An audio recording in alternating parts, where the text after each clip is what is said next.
안녕하세요. SBF입니다. Parasite met en scène une famille de chômeurs coréens confrontés à l'arrogance. 이날 다들 기억하시죠? 저는 칸 영화제에서 황금 종려상을 수상한 감독이 봉준호 감독이라는 게 너무 신기했고, 기생충이 이 정도였나? 역시 좋은 영화는 누구든 다 알아볼 수 있구나 라는 생각을 갖게 됐습니다. 그래서 그냥 멍 때리면서 수상 소감을 그냥 듣고 있다가 봉준호 감독이 이 두 명의 감독을 이야기합니다. 어린 시절부터 저에게 큰 영감을 준 앙리 조르주 클루조와 클로드 샤브롤 두 분께 감사드립니다. 앙리 조르주 클루조와 클로드 샤브롤 두 분께 감사드립니다. 물론 프랑스에서 시상하는 상이기 때문에 이 두 분의 이름이 거론됐을 거라고 생각되는데요. 하지만 황금 종려상과 그 이후 오스카 감독상까지 타게 된 봉준호 감독에게 영감을 준 이 두 분은 누굴까 너무 궁금했습니다. 그래서 이 분들을 찾아보게 되었는데요.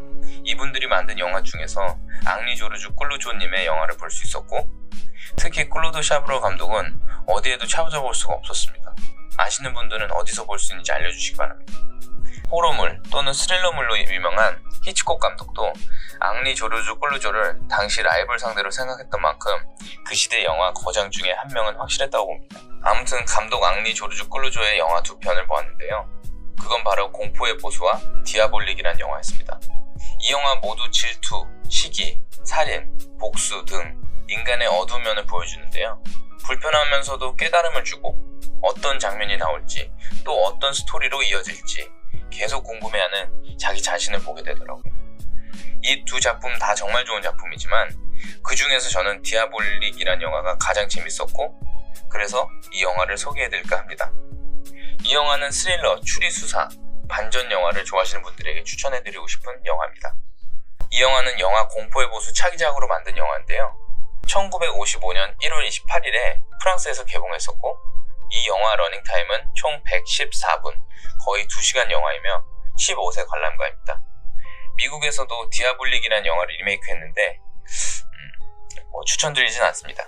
개봉일 1월 29일에 무슨 일이 있었는지 보니까 1996년에 프랑스 대통령 자크 시라크가 프랑스 핵실험의 완전 종료 선언을 했었고, 오프라 윈프리 더 콰이엇의 생일이기도 하네요. 다시 돌아가자면 주연으로 시몬느 시뇨레, 베라클로소, 폴 메리스가 주요 인물로 나오고요. 추가로 이 영화에서 틈만 나면 사설 탐정 역할로 감초 연기를 보여주시는 찰스 버넬 분도 소개해드리고 싶습니다.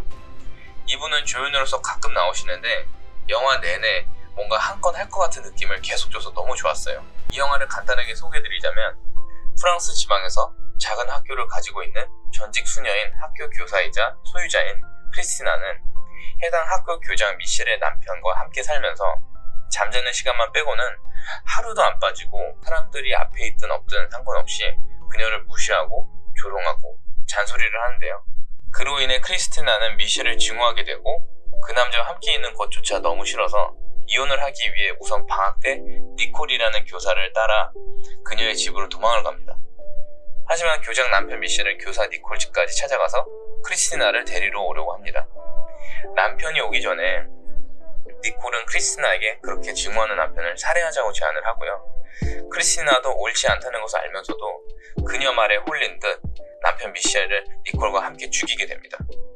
그 이후부터는 생각지도 못한 불미스러운 일들이 벌어지게 되고, 이 이후의 내용은 직접 영화를 보시기 바랍니다. 사실 1955년이라는 단어가 머릿속에 떠오르면 그때 시대를 한번 생각하시면 생각해 보실 수 있나요? 그때 우리나라는 6.25 전쟁이 끝나고 2년 후였고 제가 태어나기도 전이었고, 그래서 그만큼 옛날 영화인데도 불구하고 이런 담백한 시나리오와 그 다음 무엇이 일어날지, 결말은 어떻게 될지 궁금하게 하고 보는 순간마다 마음을 초조하게 만든 영화는 정말 오랜만에 봤습니다. 흑백 영화로 나오는데 전혀 올드하지 않은 느낌을 주었습니다. 어쩌면 이 영화가 요즘 영화에서 자주 사용되는 스릴러물의 비슷한 스토리 전개라든지 요즘 영화들에서 보았던 촬영 기법, 메이크업인 효과 등을 이 영화에서도 볼 수 있기 때문에 저에게 이 영화는 모든 스릴러물의 교본처럼 느껴졌습니다. 어떤 분들에게는 사실 매우 올드하고 심플한 영화라고 생각할 수도 있습니다.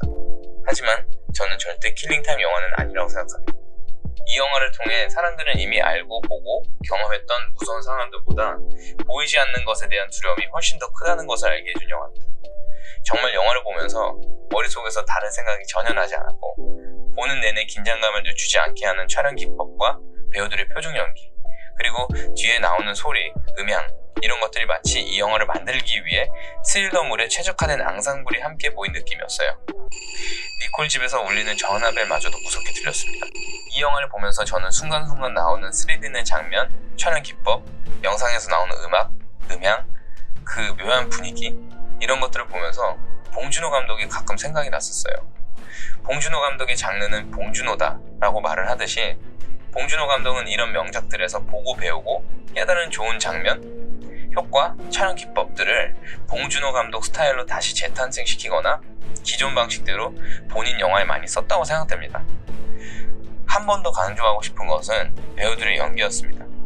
특히 학교 교장으로 나오는 미셸은 그 사람의 목소리부터 표정까지 상대방에게 위압감을 주었고 그 사람한테 한 번 잡히면 절대 못 빠져나갈 것 같은 그런 공포스러움을 잘 묘사했습니다.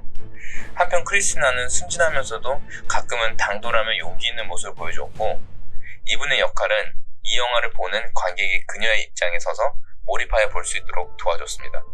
또한 미셸이라는 역할이 다른 중요한 부분들을 본인이 감춰주고 있고 그녀의 도발적인 행동들이 어디까지일까 궁금하게 만들어주는 역할이 이 영화에서 매우 중요하다는 것을 보여줬고 더욱더 이 감독의 연출에 감탄하였습니다.